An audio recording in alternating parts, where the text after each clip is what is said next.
இன்றைக்கு தோழர் நல்லக்கண் அவர்களுக்காக முதலாக திறக்கப்பட்டிருக்கக்கூடிய எழுப்பப்பட்டுள்ள சிலையை திறந்து வைப்பதில் உங்களோடு சேர்ந்து திறந்து வைப்பதில் மிகுந்த மகிழ்ச்சி அடைகின்றேன். அந்த வாய்ப்பை கொடுத்த மற்றவர்களுக்கு முதலிய நன்றியை நான் தெரிவித்துக் கொள்கின்றேன். அதோடு சேர்ந்து திணைநில வசதிகள் அமைப்பைச் சேர்ந்த அருமை சகோதரர் வகுவுடைய அம்மாட்சி கற்பனையின் முதல் ஆசிரியர் நூலையும் இன்றைக்கு இங்கே வெளியிட்டிருக்கின்றோம். தோழர் நல்லக்கண் அவர்களுக்கு சிலை அமைச்சர்கள் மூலமாக இன்றைக்கு இந்த சமூகம் உண்மையிலே யாரை நாம கொண்டாடணும் அப்படிங்கிறத இந்த நிகழ்ச்சி மூலமாக இந்த அமைப்பினர் மிக தெளிவாக சொல்லியிருக்கிறாங்க. சொல்றேன், இன்னைக்கு மக்களுக்கான களப்போராளிகளை கொண்டாடுறதை விட இன்ஸ்டாகிராம்ல செல்போன்ல ரீல்ஸ் எடுக்கிற போராளிகள் தான் இன்னைக்கு சமுதாயம் அதிகமாக கொண்டாடிட்டு இருக்கு. ஆனா போராடினா எதுவும் கிடைக்கும் அப்படின்னு உறுதியா நம்பியவர் ஐயா நல்லக்கண் அவர்கள். அதற்கு ஒரு மிகச்சிறந்த உதாரணம் சமீபத்தில் நடந்த பாரதியத்தில் நடந்த டெல்லியில் நடந்த நீட் விலக்கு போராட்டம். டெல்லியில் நடந்த போராட்டம் அதன் தொடர்ச்சியாக இந்தியா முழுக்க இளைஞர்கள் அந்த போராட்டத்தில் ஈடுபட்டாங்க. ஆனா நீட் எதிர்ப்பு போராட்டம் அப்படிங்கிறது தமிழ்நாட்டுக்கு புதுசு கிடையாது. என்னைக்கு நீட் முதல்ல வந்துச்சோ அன்னையிலிருந்து திராவிட முன்னேற்ற கழகம் அதை எதிர்த்து கொண்டுதான் இருக்கிறது. குறிப்பா எங்களுடைய திராவிட முன்னேற்ற கழகத்துடைய இளைஞர்களின் சார்பாக நீட் தேர்வை ரத்து செய்யணும்னு பல போராட்டங்கள் நடத்தியிருக்கிறோம். உண்ணாவிரத போராட்டம் நடத்தியிருக்கிறோம், ஆர்ப்பாட்டம் நடத்தியிருக்கிறோம், கையெழுத்து இயக்கம் நடத்தணும், கிட்டத்தட்ட 80 லட்சம் கையெழுத்துக்கள் பெற்றோம், பைக் ரேலி அப்படின்னு பல்வேறு நீட் ஒழிப்பு போராட்டங்களை திராவிட முன்னேற்ற கழகம் நடத்தியிருக்கு. அது மட்டும் இல்லை, எங்களுடைய அரசு அமைஞ்ச பொழுது 2021ஆம் ஆண்டு கழக அரசு அமைஞ்ச உடனே நீட் பாதிப்பை கண்டறியத்துக்கு ஓய்வு பெற்ற நீதியரசர் திரு ஏ கே ராஜன் தலைமையில் எங்களுடைய அப்பொழுது தலைவர் முதலமைச்சர் அவர்கள் ஒரு கமிட்டியை அமைச்சார். அந்த கமிட்டி தமிழ்நாடு முழுக்க மாணவர்களை சந்திச்சு, பெற்றோர்களை சந்திச்சு, ஆசிரியர்களை சந்திச்சு, கல்வியாளர்களை எல்லாம் சந்திச்சு ஒரு பரிந்துரையை அரசு கொடுத்தாங்க. அந்த பரிந்துரையின் அடிப்படையில் நீட் விலக்கு வேணும்னு ஒரு சட்ட முன்வடிவை எங்களுடைய கழக தலைவர் முதலமைச்சர் அவர்கள் கொண்டு வந்தாங்க. அதற்கு ஆளுநர் ஒப்புதல் கொடுக்கிறார். உடனே எங்களுடைய முதலமைச்சர் அவர்கள் உச்சநீதிமன்றம் வரைக்கும் போய் போராட்டம் இயக்கம் தான் திராவிட முன்னேற்ற கழகம். டெல்லியில நீட் குளறுபடிக்கு எதிராக நடந்த அந்த போராட்டம் இன்னைக்கு முடிஞ்சிச்சு. ஆனா முடிஞ்சிருச்சுன்னு நான் நினைக்கல. இன்னைக்குதான் அந்த போராட்டம் ஆரம்பிச்சிருக்கு அப்படிங்கிறது தான் என்னுடைய எண்ணம். நீட்டை முற்றிலும் ஒழிப்பதற்கான தொடக்கமாக தான் நான் இந்த போராட்டத்தை பார்க்கிறேன். ஐயா நல்லக்கண் அவர்கள் இன்னைக்கு இருந்திருந்தா அவரும் நிச்சயம் இருந்தா சொல்லியிருப்பாரு. ஐயா நல்லக்கண் அவர்கள் எந்த அளவுக்கு எளிமைக்கு சொந்தக்காரரோ அதே அளவுக்கு போராட்ட குணத்துக்கும் அவர் சொந்தக்காரர். அப்படிப்பட்ட ஐயா நல்லக்கண் அவருடைய சிலையை திறந்து வைக்கிறது என்னுடைய வாழ்நாள் பெருமையாக நான் கருதுகிறேன். இங்கே தொடர் மகு அவர்கள் சொல்லும்போது குறிப்பிட்டு பேசினார். இந்த நிகழ்ச்சிக்கு திராவிட முன்னேற்ற கழகத்துடைய சட்டமன்ற உறுப்பினர் இளைஞரணி செயலாளர் வருகிறார், தோழர் வீரபாண்டி அவர்களும் வருகிறார். பல்வேறு இடங்களிலிருந்து தொலைபேசி அழைப்புகள், விசாரிப்புகள். பாலிஸ்டா சொன்னார் ஏதாவது உள்ளர்த்தம் இருக்குது அப்படின்னு. என்கிட்ட வந்தோடனே ஓப்பனாகவே சொன்னார். நிறைய பேர் ஃபோன் பண்ணி கேட்டாங்க, சார் முதல் பேர் நடத்துறீங்களா நாளைக்கு நிகழ்ச்சியில அப்படின்னு. உண்மையாகவே முதல் பேரை என்ன நடக்குதுன்னு உங்களுக்கு தெரியும், வந்தது என்ன விட உங்களுக்கு நன்றாக தெரியும்.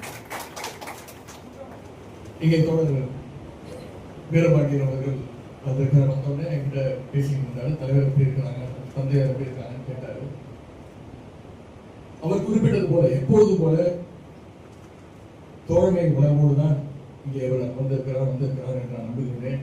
ஏன்னா அவர் சொன்ன மாதிரி தமிழ் உரிமை, தமிழ்நாட்டு உரிமை, அதற்கு எதிராக என்ன நடந்தாலும் திராவிட இயக்கமும் பொது உடைமை இயக்கமும் என்றைக்கும் ஓரணியில கைகோர்த்து நடத்துகிற இயக்கம். டாக்டர் கலைஞர் அவர்கள் அடிக்கடி பெருமையாக குறிப்பிட்டிருக்கிறார், நான் மட்டும் தந்தை பெரியார் அவர்களை சந்திக்காம இருந்திருந்தா நிச்சயம் ஒரு கம்யூனிஸ்ட்காரனாக தான் இருந்திருப்பேன் அப்படின்னு பெருமையாக சொல்லியிருக்கிறார். அந்த அளவுக்கு கம்யூனிஸ்டுகள் மேல நம்முடைய டாக்டர் கலைஞர் அவர்களுக்கு தனி பாசம் உண்டு. இன்னும் ஒரு சின்ன இன்சிடென்ட் இங்க குறிப்பிட விரும்புகின்றேன்.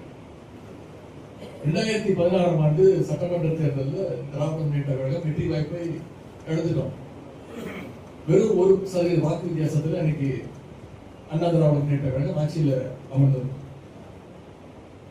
அப்போ பத்திரிகையாளர்கள் போய் இந்த கலைஞர்களை போய் பார்க்கும்போது, கலைஞர் திராவிட முன்னேற்ற கழகம் ஆட்சிக்கு வரல அப்படின்னு எந்த விதமான வருத்தமும் அவருடைய மனசுல இல்லை. அவர்கிட்ட சொன்னாரு, தமிழ்நாட்டுடைய வரலாற்றில் முதன்முறையாக கம்யூனிஸ்டுகள் இல்லாத ஒரு சட்டசபை அமைஞ்சிருக்கு, அதுல எனக்கு வருத்தம் அப்படின்னு டாக்டர் கலைஞர் அவர்கள் அப்பொழுது குறிப்பிட்டு பேசினார். அந்த அளவுக்கு கம்யூனிஸ்டுகள் மீது டாக்டர் கலைஞர் அவர்களுக்கு ஒரு தனி பாசம் இருந்தது. குறிப்பாக ஐயா நல்லக்கண்ணு, பெரியவர் சங்கரையா போன்றவர் மீது கலைஞர் அவர்களுக்கு அளவு இருந்த பாசம் இருந்தது. ஆட்சியில் இருந்தாலும் சரி, இல்லாமலும் சரி, அவங்க சொல்ற கருத்துக்களை எல்லாம் கேட்டு உள்வாங்கி அதை நடைமுறைப்படுத்தியவர் டாக்டர் கலைஞர் அவர்கள். கலைஞர் வழியில எங்களுடைய கழக தலைவர் அவர்களும் எப்பொழுதுமே கம்யூனிஸ்ட் தலைவர்கள் அவர்களுடைய தனி பாசம் கொண்டவர், மரியாதை கொண்டவர். ஐயா நல்லக்கண்ணு அவர்களை அடிக்கடி சந்திப்பதை வழக்கமாக வச்சிருந்தவர் எங்களுடைய தலைவர் அவர்கள். குறிப்பா நல்லக்கண்ணு ஐயாவுடைய பிறந்த நாளைக்கு அது என்ன வேலையாக இருந்தாலும் சரி, அவருடைய வீட்டுக்கு முதல்ல போய் அவருடைய வாழ்த்துக்களை முதல்ல பெறக்கூடியவர் எங்களுடைய தலைவர் அவர்கள் என்பதை யாராலும் மறுத்துவிட முடியாது. ஐயா நல்லக்கண்ணு அவர்களுக்கு தமிழ்நாடு அரசுடைய மிக உயரிய விருதான தகைசால் தமிழர் விருதையும் வழங்கி பெருமைப்படுத்தியவர் எங்களுடைய தலைவர் அவர்கள். நல்லக்கண்ணு ஐயா அவர்கள் மறைஞ்சப்போ அவருக்கு முழு அரசு மரியாதையும் கொடுத்தவர் எங்களுடைய தலைவர் அவர்கள். அப்பொழுது பால நிலையத்தில் வைக்கப்பட்டிருந்த ஐயா நல்லக்கண்ணுடைய உடலுக்கு அப்போ முதலமைச்சராக இருந்த என்னுடைய கழக தலைவர் அவர்கள் உணர்ச்சி பெருக்கோடு வணக்கம் செலுத்திய அந்த காட்சியை நிச்சயம் யாராலும் வணங்கிருக்கக்கூடிய நானும் ஐயா நல்லக்கண்ணு பலமுறை சந்தித்திருக்கின்றேன். 2021 ஆண்டு நான் சட்டமன்ற உறுப்பினராக தேர்ந்தெடுக்கப்பட்ட பிறகு நான் முதல்ல போய் வாழ்த்து பெற்றது ஐயா நல்லக்கண்ணு அவர்கள். போல யாரை சிந்தித்தாலும் புத்தகங்கள் கொடுப்பார், புத்தகங்களை பரிமாறி கொள்வார். நானும் அவர்கிட்ட புத்தகங்கள் கொடுத்தேன், அவரு என்கிட்ட புத்தகங்கள் பரிமாறி கொண்டார். நிறைய அரசியல் பேசுவார், பல அறிவுரைகளையும் சொல்லியிருக்கின்றார். அதே போல இங்கே தோழர் பகுவுடைய அம்மாட்சி கற்பனையின் முதல் ஆசிரியர் புத்தகத்தையும் இன்னைக்கு வெளியிட்டிருக்கின்றோம். ஒரு புத்தகத்தை கொண்டு வருவது ஒரு சாதாரண விஷயம் கிடையாது. திமுக இளைஞரணி சார்பாக நாங்களும் ஒரு பதிப்பகத்தை நடத்தி வருகின்றோம். நான் பதிப்பாளர். அந்த வகையில் ஒரு பதிப்பாளராகவும் இந்த நிகழ்ச்சியில் கலந்து கொள்வதை நான் மிகுந்த பெருமையாக கருதுகின்றேன். தோழர் பகு இந்த புத்தகத்திற்காக நிறைய உழைச்சிருக்கிறாரு. திரையில வாசிகளுக்கும் கழக இளைஞர்களுக்கும் ஒரு மிக நெருங்கிய தொடர்பு உண்டு. இங்கே தோழர் பகு அவர்கள் குறிப்பிட்டது போல இளைஞர்களுடைய அனைத்து நிகழ்ச்சியிலும் திரையில வாசிகளுடைய அந்த நாடகம் ஒவ்வொரு நிகழ்ச்சியிலும் இடம்பெற்றிருக்கிறது. அது சிறிய நிகழ்ச்சியாக இருந்தாலும் சரி, பெரிய பெரிய மாநாடுகளாக இருந்தாலும் சரி, அறிவு திருவிழா கூடிய பல்வேறு நிகழ்ச்சிகள்ல முதல் நிகழ்ச்சியாக திரைநில வாசிகளுடைய கலை நிகழ்ச்சி நிச்சயம் இடம்பெற்றிருக்கும். தோழர் பகு ஒரு சிறந்த எழுத்தாளர், நாடக இயக்குனர், பயிற்சியாளர், LGBT மக்களுடைய உரிமைக்கான குரலாக இருப்பவர். எனக்கு அவர்கிட்ட ரொம்ப பிடிச்ச விஷயம் என்னன்னா, தமிழ்நாடு முழுக்க டிராவல் பண்ணி குழந்தைகள், பெரியவர்கள், மலைவாழ் மக்கள் அப்படின்னு நிறைய பேருக்கு நாடகக்கலை சம்பந்தமான பயிற்சிகளை தொடர்ந்து சிறப்பாக கொடுத்து வர்றாரு. அவருடைய அந்த அனுபவங்களை எல்லாம் இந்த புத்தகத்துல எழுதியிருக்கிறாரு. இந்த புத்தகம் பல ஆயிரம் பிரதிகள் விற்க என்னுடைய வாழ்த்துக்களை நான் தெரிவித்துக் கொண்டு, ஐயா நல்லக்கண்ணுடைய புகழ் ஓங்கட்டும். உதவும் கைகள் அறக்கட்டளை தோழர் வகு உள்ளிட்ட திரையிலவாசிகள் அமைப்பை சேர்ந்த அத்தனை பேருக்கும் மீண்டும் என்னுடைய வாழ்த்துக்களை தெரிவித்து இந்த வாய்ப்புக்கு நன்றி கூறி விடைபெறுகின்றேன். நன்றி, வணக்கம்.